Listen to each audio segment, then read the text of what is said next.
Bienvenidos a esta tercera sesión síncrona de la materia de Finanzas 2. El día de hoy vamos a hablar acerca del tema llamado costo de capital. ¿Qué es el costo de capital? ¿Por qué lo llamamos así? ¿Por qué no nos referimos a él como una tasa de interés simplemente? Bueno, pues vamos a tratar de explicar. En el capítulo 1 vimos que la meta de una empresa es maximizar la riqueza de los accionistas. Eso lo vimos en el curso de Finanzas 1. Y que los gerentes financieros logran esta meta invirtiendo en proyectos de riesgo que esperan agreguen valor a la empresa. ¿Me hacen favor de apagar su micrófono quien lo tenga encendido? Gracias. ¿Qué es el costo de capital? Bueno, si la tarea de los gerentes financieros es que los proyectos de inversión que se generan dentro de las organizaciones y que son riesgosos agreguen valor a la compañía, si esa es la meta de los gerentes financieros, ¿cómo hacen para darse cuenta si va a generar valor o no un proyecto a la compañía? Bueno, pues a través del análisis del costo de capital. ¿Qué es el costo de capital?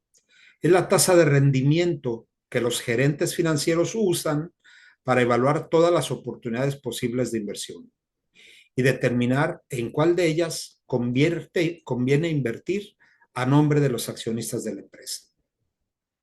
El costo de capital representa el costo de financiamiento de la compañía y es la tasa mínima de rendimiento que debe ganar un proyecto para incrementar el valor de la empresa. Las inversiones con una tasa de rendimiento por arriba del costo de capital incrementarán el valor de la empresa. Y los proyectos con una tasa de rendimiento por debajo del costo de capital van a disminuir el valor de la empresa. El costo de capital, como bien lo determina aquí en este párrafo, ¿sí? Es el que se tiene que pagar por el financiamiento que se obtiene de recursos para desarrollar proyectos de inversión. Así nosotros podemos tener un costo de capital determinado por nosotros si somos los que tenemos el recurso para financiar nuestros propios proyectos. Pero ese costo de capital es el costo de oportunidad que yo podría ganar en un uso alternativo de ese recurso. Pero si yo quiero hacer el proyecto que tengo pensado con mi dinero, bueno, pues ese dinero tiene un costo de oportunidad, que al final de cuentas lo debo de interpretar como el costo de capital. El costo de capital de una empresa se calcula en un momento determinado y refleja el costo futuro promedio esperado de los fondos a largo plazo utilizados por la empresa. En el caso de que una empresa va a obtener fondos de diferentes fuentes, bueno, pues esos fondos de diferentes fuentes tienen un costo determinado. Vamos a obtener un costo futuro promedio esperado o un costo promedio ponderado, ¿sí? Porque no podemos pensar en que vamos a tomar en cuenta nada más un fondo de financiamiento, sino todos los fondos que utilicemos para financiamiento, así sean recursos propios, una parte de ellos y otros de una institución financiera, pues voy a calcular un costo promedio ponderado.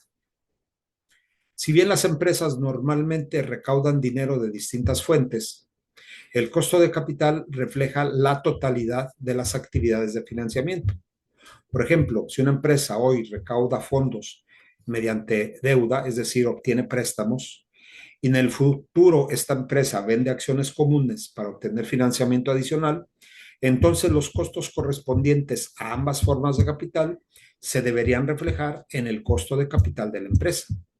La mayoría de las empresas tratan de mantener una mezcla óptima de financiamiento mediante deuda y capital patrimonial, es decir, préstamos bancarios generalmente, y emisión de acciones.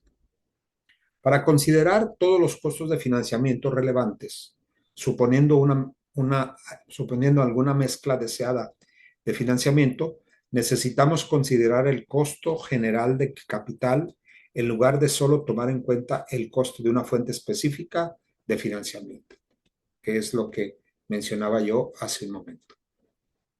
¿Tienen algún comentario que hacer?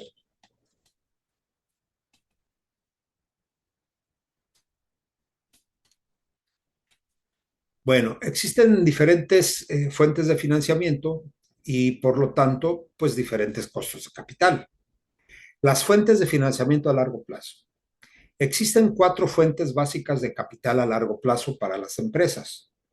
La deuda a largo plazo, podemos pedir préstamos, no a corto ni mediano, sino a largo plazo. Podemos obtener financiamiento a través de la emisión de acciones preferentes, a través de acciones comunes o a través también de ganancias retenidas. Esas ganancias retenidas se reinvierten, pero ese monto reinvertido también implica un costo de capital, ¿sí? Todos los rubros del lado derecho del balance general, imaginen en la mente ustedes un balance general, tenemos del lado derecho que los pasivos y el capital contable. Y del lado izquierdo tenemos los activos. Bueno, pues todos los rubros del lado derecho del balance general, pasivos y capital contable, diferente a los pasivos corrientes, es decir, los pasivos de largo plazo, representan estas fuentes de financiamiento, ¿sí? No todas las empresas usan todas estas fuentes de financiamiento. La mayoría tiene alguna mezcla de fondos de tales fuentes en su estructura de capital.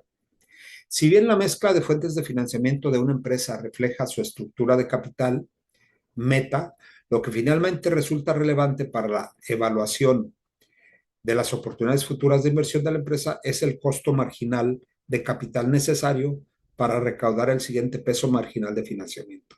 Es decir, hacemos un análisis de costo marginal. ¿Cuánto me cuesta financiar proyectos adicionales?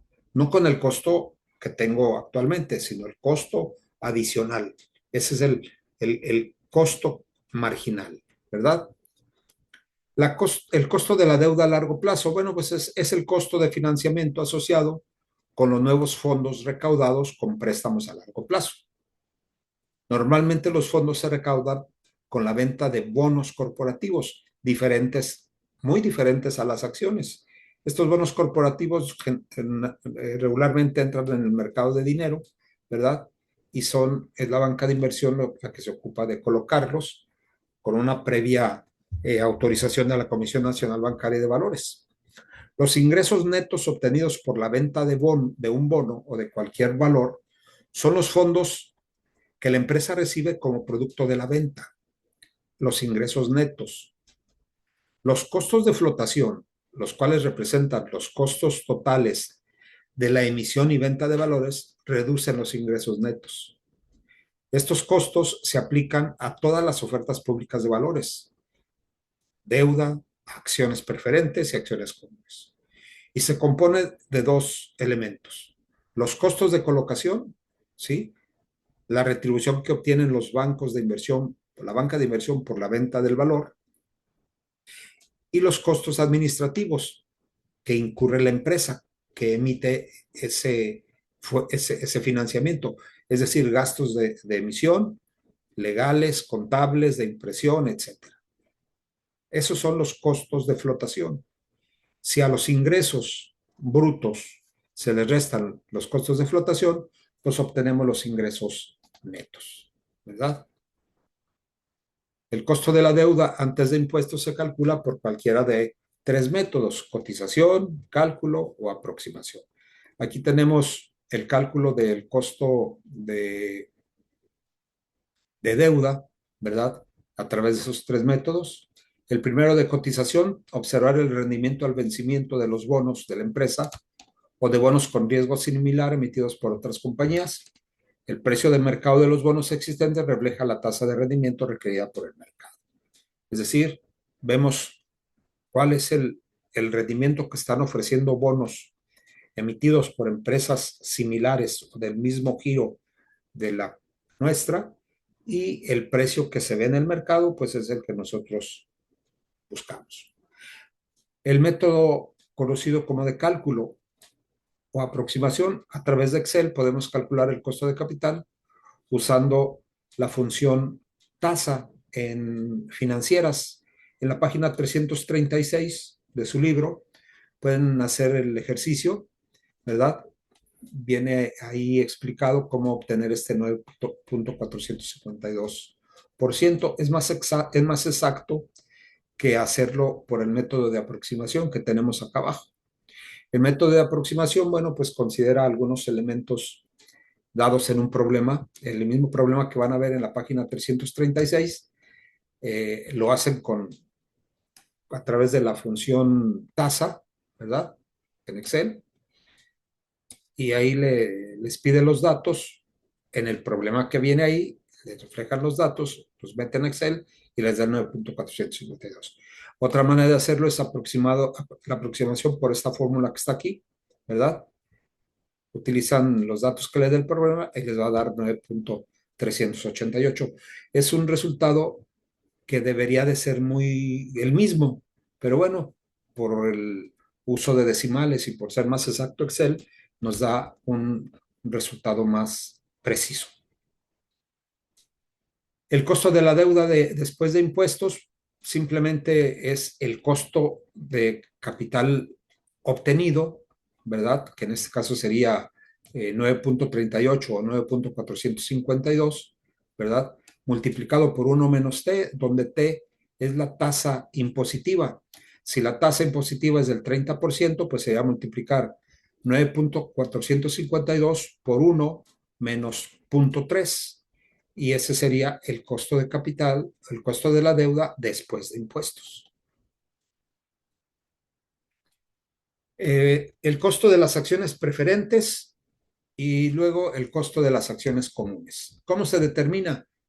¿Cómo sabemos cuál es el costo de capital de las acciones preferentes? Las acciones preferentes representan un tipo especial de participación patrimonial en una compañía. ¿Por qué? Pues porque ofrecen a los accionistas el derecho de recibir sus dividendos, pactados antes de que se distribuya cualquier ganancia a los accionistas comunes, al resto de los inversionistas. Los accionistas preferentes, antes de comprar la acción, pactan un rendimiento previo, ¿sí? Y ese rendimiento se garantiza una vez que se obtienen ganancias. La mayoría de los dividendos de las acciones preferentes se establecen como un monto en pesos. Cuando los dividendos se establecen de este modo, las acciones se conocen como acciones preferentes de X pesos. Así, las acciones preferentes de 4 pesos se espera que paguen a los accionistas 4 pesos de dividendos anuales por cada acción preferente que mantienen en su propiedad. Algunas veces los dividendos de las acciones preferentes se establecen como una tasa porcentual anual. Esta tasa representa un porcentaje del valor a la par o valor nominal que es igual al valor del dividendo anual. Por ejemplo, se esperaría que una acción preferente con un dividendo anual del 8% y un valor a la par de 50 pesos pague un dividendo anual de 4 pesos por acción. El valor a la par de la acción es de 50 pesos. Y se va a pagar un dividendo anual del 8% sobre ese valor a la par. 8% de 50 pesos es 4 pesos. Entonces se va a pagar 4 pesos por acción. ¿Cómo calculamos el costo? Bueno, pues simplemente nosotros hacemos una operación para calcular una tasa, ¿verdad? Dividimos el dividendo, BP es el dividendo preferente y NP es el ingreso neto por la venta de acciones preferentes. Si el dividendo preferente es igual al 10% del precio de venta de la acción preferente, 87 pesos, los costos de flotación son de 5, el ingreso neto es de 87 menos 5 es igual a 82. A ver, ¿qué es lo que me dice aquí? Bueno, pues el precio de la acción es de 87 pesos, ¿sí?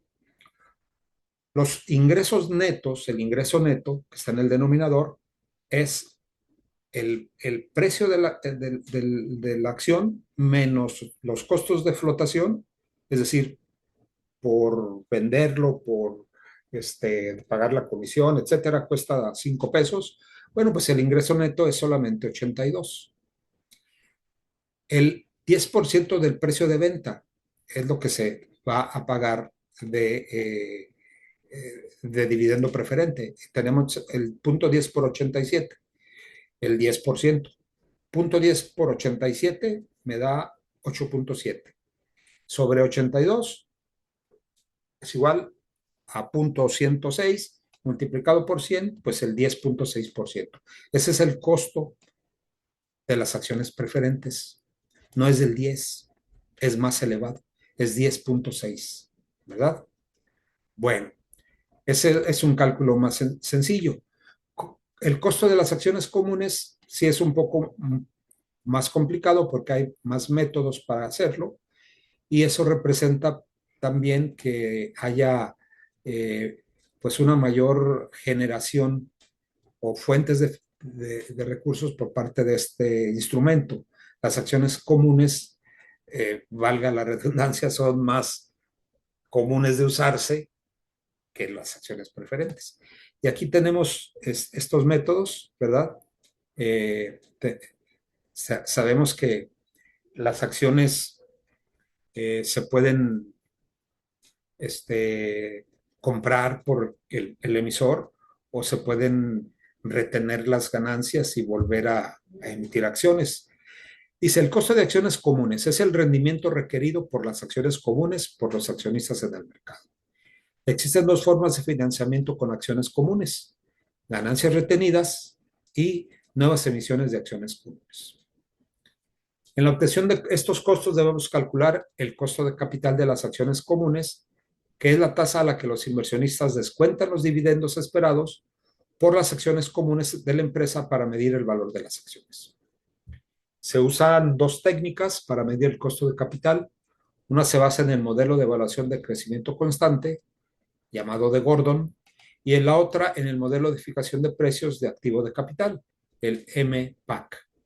En el aula ustedes van a encontrar ahí un video para explicar el modelo MPAC, que pues no es complejo su uso porque pues se tiene una fórmula ya bien determinada. Lo que es complicado o llevaría a cierta complejidad es de dónde obtener los datos para poder utilizar este método. Pero en el video lo pueden ustedes ver con tranquilidad y también a través del ejercicio que yo hago aquí, ¿verdad?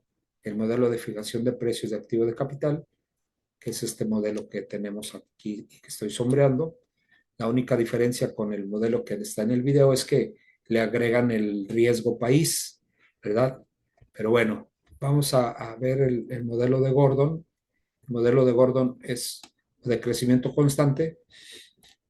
¿Qué es lo que pretende determinar? Pues el costo de capital a través de datos históricos de los dividendos que ya se fueron pagando a lo largo del tiempo. Aquí tenemos un ejemplo donde el dividendo para el próximo año, dice aquí, el precio de mercado de sus acciones comunes es de 50 pesos por acción. La empresa espera pagar un dividendo de 4 pesos al final del año 2013. Los dividendos pagados por las acciones en circulación durante los últimos 6 años fueron los siguientes. Y tenemos los dividendos pagados desde 2007 hasta el 2012, ¿sí? Que son 6 años. ¿Qué se hace? Se calcula la tasa de crecimiento constante. Se obtiene dividiendo el 3.8, que es el dato del 2012, sobre el 2.97, que es el del año 2007, menos 1 entre 5, que es el número de datos que corresponden del 2012 al 2007, sin considerar el 2012. Y tenemos que es 5.05. Ese dato corresponde al porcentaje que aparece en la fórmula del costo de capital de las acciones comunes, eh, identificado con la letra G minúscula, ¿verdad? En la fórmula. Y bueno, lo que hacemos es el dividendo esperado, que es 4 pesos sobre el precio de la acción, 4 sobre 50, más 0.05, que equivale a este 5.05, más 0.05. Es 0.08 más 0.05, 13%. Ese es el costo de capital de las acciones preferentes en este ejemplo. Y para calcular el costo de capital con el modelo MPAC, bueno, pues se utiliza la fórmula que aparece aquí. KS es el costo de capital de las acciones comunes. RF es la tasa de rendimiento libre de riesgo. En el caso de nuestro país, serían los CETES a 28 días. KM es el rendimiento del mercado de valores. Si estamos analizando otro ejemplo, pues serían, en el caso de Estados Unidos, la tasa de rendimiento de los bonos del tesoro, y el rendimiento del mercado de valores, pues ya sea el de Wall Street o el Nasdaq, y en el caso nuestro, pues el de la Bolsa Mexicana de Valores. El coeficiente beta, que mide el riesgo no diversificable de la empresa, es decir, aquel riesgo que proporciona el mercado de valores, y dependiendo del sector al que pertenezca, ¿sí? Esa B es el coeficiente beta, lo obtenemos del mercado de valores. KM, el rendimiento del mercado de valores, ¿sí? Y B, el coeficiente beta. Entonces la fórmula aparece aquí, RF más paréntesis rectangular beta por KM menos RF. Aquí le agregamos el riesgo país, que es un dato proporcionado por las calificadoras como Standard & Poor's o Moody's, y que se utiliza sobre todo para invertir en países, pues no de industrializados, ¿no? Como México o Brasil, Colombia, Venezuela, etcétera. El riesgo país para el riesgo país para México, pues va a ser menor que para Venezuela, o para Argentina, que está muy cobijado ya por el gobierno de Estados Unidos, puede ser menor que para Brasil, ¿verdad? Bueno, está el ejemplo.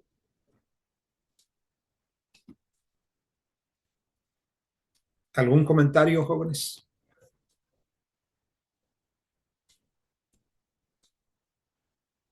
No, profe. Bueno, el costo de nuevas emisiones comunes lo obtenemos también con el método de Gordon. Aquí está la fórmula. Y ya para terminar, veamos el costo de capital por medio ponderado. La clase pasada nos quedamos por ahí en el caso de obtener un promedio ponderado. No sé si lo recuerden. Bueno, aquí está la fórmula que vimos, W, I por KI, etcétera. El ejemplo, pues ustedes lo pueden desarrollar en su libro, ¿verdad? En su libro de texto, que ahí viene claramente en qué consiste. Lo voy a leer para terminar esta sesión. El costo de capital por medio ponderado refleja el costo futuro promedio esperado del costo de capital a largo plazo. Se calcula ponderando el costo de cada tipo específico de capital de acuerdo con su proporción en la estructura de capital de la compañía. El costo de capital de la compañía es K sub A. El cálculo del costo de capital promedio ponderado no es complicado, es sencillo. Se multiplica el costo específico de cada forma de financiamiento por su proporción en la estructura de capital de la empresa. Aquí tenemos en este ejemplo, pues KI, KP y KR. ¿Sí? Bueno, si tenemos 3 fuentes de financiamiento, los fondos deben representar el 100%. Y si del I tenemos el 20% y de P tenemos el 40%, bueno, pues el otro 60% va a ser eh, del último, ¿no? WS. Así tenemos 20.20 punto 40, no, si dije bien, punto 20 y punto 40 es punto 60 y acá es punto 40. Si el costo de capital de esta fuente es del 10%, pues es punto 20 por punto 10. Y aquí si es del 18%, pues es punto 40 por punto 18 más y otro 40, punto 40 por punto 12. Bueno, pues hacemos la multiplicación, la suma y obtenemos el costo de capital promedio ponderado. En esta ecuación destacan tres aspectos importantes. Por conveniencia de cálculo, es mejor convertir las ponderaciones a la forma decimal y dejar los costos específicos en términos porcentuales. Así decimos punto 20 por 10, punto 40 por 18 y punto 40 por 12. Las ponderaciones deben ser cifras con signo positivo y sumar 1. Claro, pues no podemos poner una negativa, ¿no? Menos punto 20% no existe. Es el 20%, el 40%, el otro 40% y ya me da el 100%. En pocas palabras, el costo de capital por medio ponderado debe tomar en cuenta todos los costos de financiamiento dentro de la estructura de capital de la empresa. Número 3, la ponderación de capital de acciones comunes de la empresa, WS, se multiplica por el costo de las ganancias retenidas o por el costo de las nuevas acciones comunes. El costo que se use depende si el capital en acciones comunes de la empresa se financiará usando ganancias retenidas o nuevas acciones comunes. Todo en función al costo de capital determinado en cada una de las fuentes de financiamiento asignadas. Bien, pues hasta aquí termina el tema de esta semana. El costo de capital, recuerden, no es otra cosa más que el pago, ¿sí? O bien el rendimiento que una empresa debe de calcular para saber si ese proyecto es eh, viable, es decir, que incremente el valor de la empresa. Si genera ganancias o rendimientos por encima del costo de capital, ese proyecto se acepta. Si sus rendimientos están por debajo del costo de capital, pues el proyecto se rechaza. Ese resultado, esa forma de decisión, esa decisión que tomamos, la veremos en la semana 4, cuando empecemos a hablar sobre presupuestos de capital. Por mi parte es todo, pues les deseo eh, buenas noches y que descansen. Gracias, maestro. Buenas noches. Gracias, Gracias. maestro. Buenas noches. Hasta luego, buenas noches. Maestro, una pregunta. Sí. Este, no es referente a la clase que tenemos con usted. Es que hay dos maestros que no nos han programado ni clase, ni, o sea, pues nada, absolutamente nada. La página está, sin clase. eh, o sea, no sabemos cómo comunicarnos. Ya hemos mandado correos y también, a la maestra le hemos mandado también mensaje y no nos contestan. ¿Qué materia Ambas es? materias.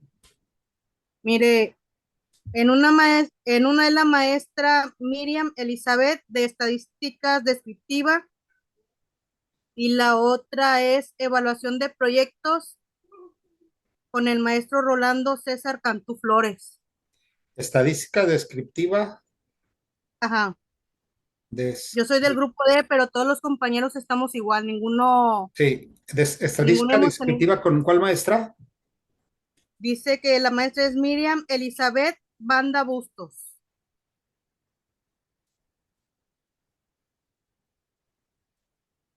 Y la otra materia es Evaluación de Proyectos y Modelos de Negocios. El tutor es Rolando César Cantú Flores. Permíteme, evaluación de proyectos y modelo de Y negocios. sí. Y el tutor es Rolando César Cantú Flores. Rolando César, tú, Flores. Ok. Yo ya tomé los datos y se los proporciono a mi coordinador para que, pues, espero que les dé una respuesta. Ok, ¿Sí? gracias, maestro. Ándele, que descanse. Buenas noches. Igualmente. Buenas noches.